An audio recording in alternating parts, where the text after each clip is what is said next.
would you let Micah Parsons sack you for $100,000? 100%. What the heck? First of all, you're gonna have to catch me. I'm still elusive now. Like, I got some move. I'm just not a content creator. Scooter Magruder, for those who don't know, makes very funny videos. You've been doing it for a very long time, where you imitate fan bases and their reactions to things that happen, not just in football, but a lot of them are in football. That's how I came across your work, seeing your videos of different NFL fan bases. It's Tua season. Keep my quarterback's name out your mouth. Don't be mad. Dak's having a better year than Jalen Hurts. Which fan base do you enjoy imitating the most? Well, so I'm a Cowboys fan, and my dad was a Cowboys fan. That's why I'm a Cowboys fan, even though I'm from Orlando. And I've actually worked with the team back in the day. Like, I did a commercial with Dak. I've done a commercial with CD Lamb. So I have a pretty big Cowboys following, just because they used to post my videos, my reaction videos to the games years ago as well. So I have a pretty big Cowboys fan base from that. That's why I pretty much do Cowboys stuff, because it's the team I like, and it's the team I got following me. So definitely Cowboys. I would love to do more Gator videos, but the way we've been performing, it's not hitting right now. But the Magic, though, okay? The Orlando Magic are on the rise. I'm trying to tell everyone, the dynasty starts in 2 to 3 years. Get on board right now, people. Get on board now. They're for real. Absolutely. I've seen Paulo, I've seen Franz. They're not playing games. They're not playing games. You actually sort of answered the question I was going to ask. Did sort of the Eminem and 8 Mile move, where you defended your Cowboys fandom, or the fact that you're not from Dallas, but you're a Cowboys fan, before I raised the question of why are you a Cowboys fan? It sounds like you have a family connection, so this is a lifelong thing. Yeah, so I've been a fan my whole life. Basically, like I said, my dad was a fan. He instilled it in me to be a Cowboys fan. Listen, as long as you're American, you can root for the Dallas Cowboys, okay? And things are not going to turn around in America until the Cowboys win a Super Bowl. That is what's really holding us back. That is the unifying thing that we need as a country. America's team needs to win a Super Bowl, and then everything will be right again. You don't think that a Cowboys Super Bowl victory would actually tear America apart? Absolutely not, because here's why. Either you're a fan and you're coming together and you're loving what's happening, or you're a hater and you're still coming together and hating on the Cowboys. Either way, you're coming together. Well, I think you hit on why the Cowboys are talked about so much. I mean, we at ESPN get grief sometime for being a very Cowboys forward network. I say that like it's like a bottle of wine. It has notes of Cowboys, but very, very strong Cowboys presence. We do talk about them a lot. Stephen A. Smith famously is a hater, but I think it's good for him whether they're good or bad in the way that you sort of describe, which is this team, for whatever reason, seems to incite the strongest reactions. Do you have theories as to why that might be? People love to hate greatness, right? And so let's take it back. Let's take it back. So let's go back to the 90s, right? I was little child. They're still holding on to that hatred, to when we were that good. The triplets, Emmitt Smith, Troy Aikman, and now that we're trying to make this comeback, they just want to hold on and say, no, actually, you don't have hope. You're like us. You don't have hope. So people want to pull us down to their level, and they just want to hate. Hating is what is popular these days, and the Cowboys are easy to hate because we used to be good. We're looking like we're good now, and maybe our fans do talk a little bit more than some other fan bases, but listen, that's what makes us Cowboys fans. We're going to talk regardless. Your theory is there's a disproportionate amount of Cowboys hatred because the haters have generational trauma from when the Cowboys were dominant, and they haven't let that go. And now the haters are enjoying the playoff failures of the Cowboys. They're relishing in the lack of success that this team, despite being competitive, which is what makes it interesting, because if they sucked, they wouldn't be fun to hate.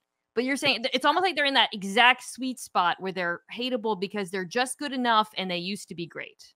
Am I exactly? Okay. That is spot on. That's a great theory.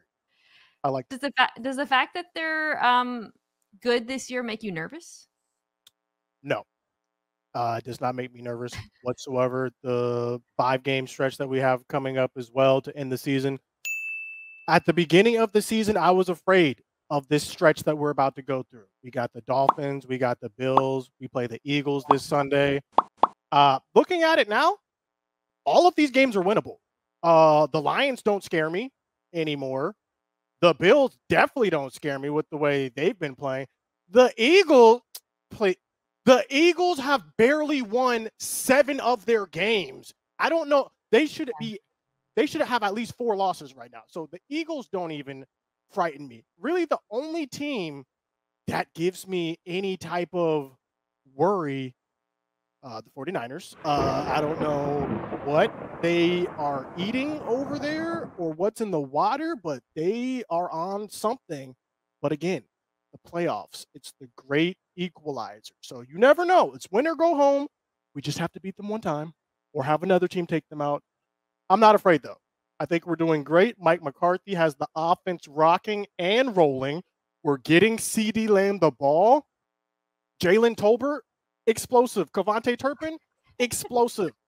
So I'm not afraid at all. I've watched so many of your videos that when you started talking about them, like the lines were blurred. I was like, are you being the Cowboys fan in the video, or are you expressing like genuine, pure, real optimism? Which makes me think you actually are. When you do the Cowboys fan, you're just being yourself. It sounds like. That's I would say the Cowboys fan that I portray is 90% who I am. It's probably in real life less. Like I'm toning it down a little bit so I don't lose my voice because I know I'm gonna have to do this next week again. So it's very close. It's very close. You're very optimistic. I like that. Vegas is also optimistic. You're favored by 3.5. Granted, it's at home, so that's not a massive margin, but this Cowboys-Eagles game like is the game of the weekend. It's outside of Bills Chiefs, I'd say it is something that we at ESPN are very excited about. Will you guarantee a Cowboys victory? And if so, give me one reason why. Guarantee? Sure, why not? We're going to beat the Eagles. Here's why. We should have beat them in Philly, first of all. If the ref gets the call, this man is getting tackled before he even catches the ball on the goal line. His knee is on the goal line, and somehow it's still not a touchdown. We should have beat them in Philly. Phillies, whatever they have winning these close games, it's over. The 49ers put an end to all of that. All we're doing is capitalizing on what the 49ers just did. Is Dak Prescott the MVP? 100%. Dak Prescott is the MVP right now. And here's the crazy thing, Mina.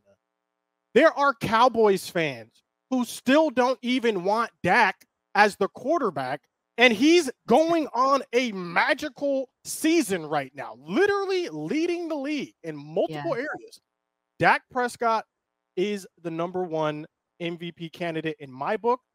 You could maybe make a case for Brock Purdy, but then you bring up the stats. Brock is throwing 5 10-yard passes, and the receivers are taking it 30 and 40 yards.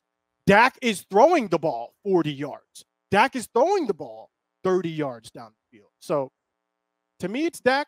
And if it's not Dak, maybe it's a Tyreek. Maybe it's a non-QB this year. But we'll see. Yeah, I agree.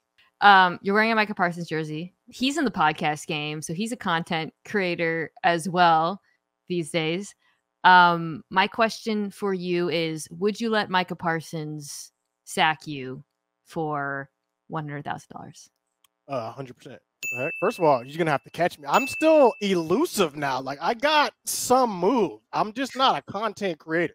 We can strap it up. Did you play?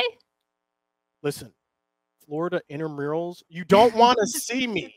Okay, I got an academic scholarship, though. Okay, please relax. They were both different. I was at Florida when Tebow and Percy Harvin were there. It was a different time. Wild times. Okay, let me rephrase that question. I actually have a couple questions about Florida, but I want to go back. Would you let Micah Parsons sack you if it guaranteed that the Cowboys would get advanced to the Super Bowl? Not that they would win the Super Bowl. Okay, you wouldn't do. Are you appreciating how much this would hurt? Listen, I feel like you're just saying yes and not really thinking this through. It's not like Aaron Donald sagging me like that. That's a different question. He's like a freight train. He would murder you. You wouldn't be able to walk for like Micah 6 months. Parsons is 245 pounds. I will eat that sack. It's not. No, I'm good. I'm eating that. He can sack me one time. Would you let Micah Parsons sack me for like no reason? There's nothing on the line. It'll make great content. Micah, hit me up at Scooter Magruder on socials. You can sack me. We can make it a thing. What has been your greatest moment as a Cowboys fan? Greatest moment as a Cowboys fan. You're having to think way back. Well, you're having to think back to the 1990s. Well, it's been a minute. I think it's coming. Like, I don't think it's happened yet. What's been your lowest moment as a Cowboys fan? The lowest moment was when they said that this was not a catch from Dez Bryant. What the heck? What is a catch? Because this man took 3 steps. Okay. It wasn't the draw with the clock winding down in the playoffs. No. The catch was way worse because that was something we had. We had that. And it was taken away. It wasn't like. But how is that worse? Because I feel like as a fan, it's better to have something. I lied. You can complain about. Take all that away. Okay. Tony Romo fumbled. Do you remember this? I remember it very well, Scooter, because you might remember. Oh, I know. The opponent. And I also know that they changed the rule after that year that the away team no longer supplied the kicking balls for the kicker. They literally changed the rule after that year. I'm not saying something nefarious took place. Okay. Yeah. What I am saying that is very suspicious. That's all I'm saying. Very suspicious. Somebody actually, I did a charity auction for paintings, and somebody commissioned a painting of that exact moment. Seahawks fan. I thought he was going to score. Would have been challenging.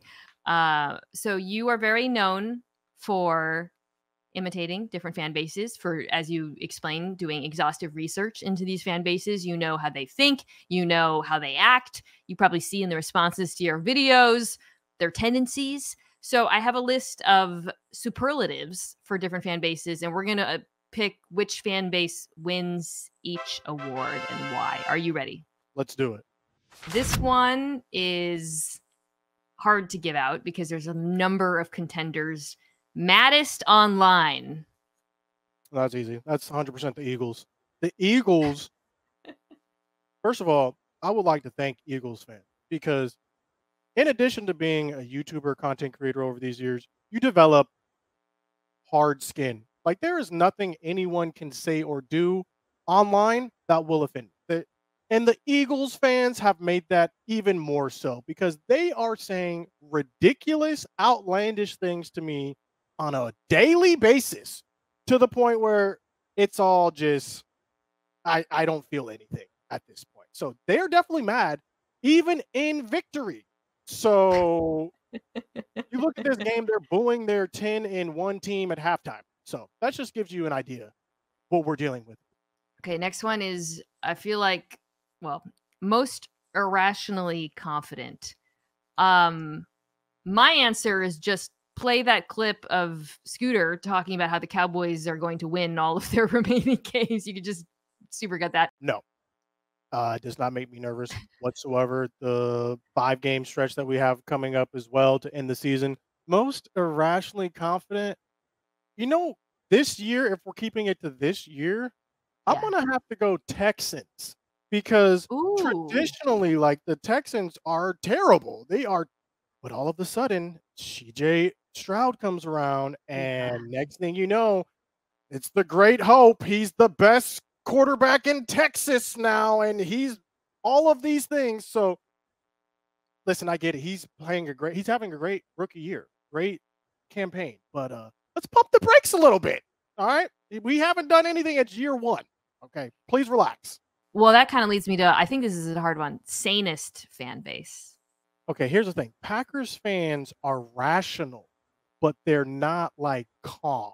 They're like Green Bay all day, but they're also realistic. Like they know that like this was going to be a transition period after Aaron Rodgers. They know that. They know, hey, we make the playoffs this year. That's a plus. We might not though, when we're okay with that. So if we're talking about like level-headedness, yeah, we'll go Packers fans. That feels like a Midwestern thing a little bit too, like a vibes thing. I'm gonna go with the Chargers fans because there are no sane fans, but at least with the Chargers, it's only like 5 of them, so you're not running into that much. Listen, anger. We tried to tell you about Kellen Moore. We warned you. We literally did. I have the receipts on this one. They thought this man was gonna come in and revolutionize that offense, and we said, "Good luck with that." And they hated on us. You have to admit, you got to be surprised by how well Mike McCarthy's doing this year. Yes. But the thing is, the surprise came after we made if you look at the Cowboys offense the first couple of games before the bye week, we were not good. We were terrible. Yeah. We were doing it was the real turnaround after like week 7 or so. Yeah. It was bad. And then he did some reflection and said, okay, maybe we need to motion some more. Maybe we need to get CD involved some more. So I think that's why we're most surprised, because of the change from where we started to where we are now. This weekend, getting a Mike McCarthy flu game, he had his appendix taken out. I did see that. So we'll see. Hopefully this man is ready to go on Sunday, because we're gonna need him this Sunday. Okay, last one, and let's see if we have the same one for this. This is my favorite fan base is my answer, but the superlative we are ending on is the most broken fan base. Their spirit is just broken. Okay, I'm going with the NFC East favorite here. I'm going with the Commanders, because even through all of this, they've changed their identity, their names multiple times. They finally got rid of one of the worst owners in history of any franchise, of any sport, and they still suck. Like, they still are not performing well. They're in the trenches. It might be another decade for them and another name change. So I'm happy for what's happening, but also sad for fans. That is a contender. I think you could mention the Browns as a contender. Absolutely.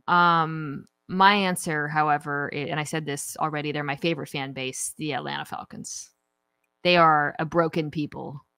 They are, but they're still fans. But even when something good happens, they don't let themselves get their hopes up too much. Okay, here's my thing. How can you put the Falcons over the Browns or even the Commanders? Because at least they have hope. See, if you're broken, Do they have hope? They got Bijan Robinson. They are one quarterback away. Just lob the ball to Kyle Pitts. Get Kyle Pitts the ball. Florida. What are y'all doing? They have hope. They just need to keep it. I was at the Super Bowl. Yeah, that they lost to the Patriots, the 28-3 Super Bowl, and the like how they say when you are in like a war-torn, like when you see the effects of war, it changes you forever. I feel like I was forever changed by seeing Falcons fans at that Super Bowl. Like, I just saw the look in their eyes, the light going out, and I knew like they would never have happiness again. It was honestly one of the darkest things I've ever seen. Well, fortunately, you were for the Dallas Cowboys, a team with tons of recent playoff success. You guaranteed their win this weekend over the Philadelphia Eagles. We're winning. Are you going to guarantee an appearance in the Super Bowl?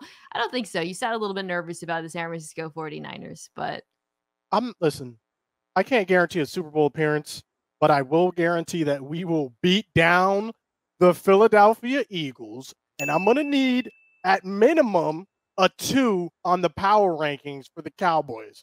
Minimum. Because the only team I see that's better, barely, maybe, given every given Sunday.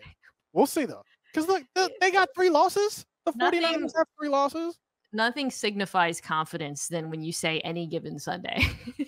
Any given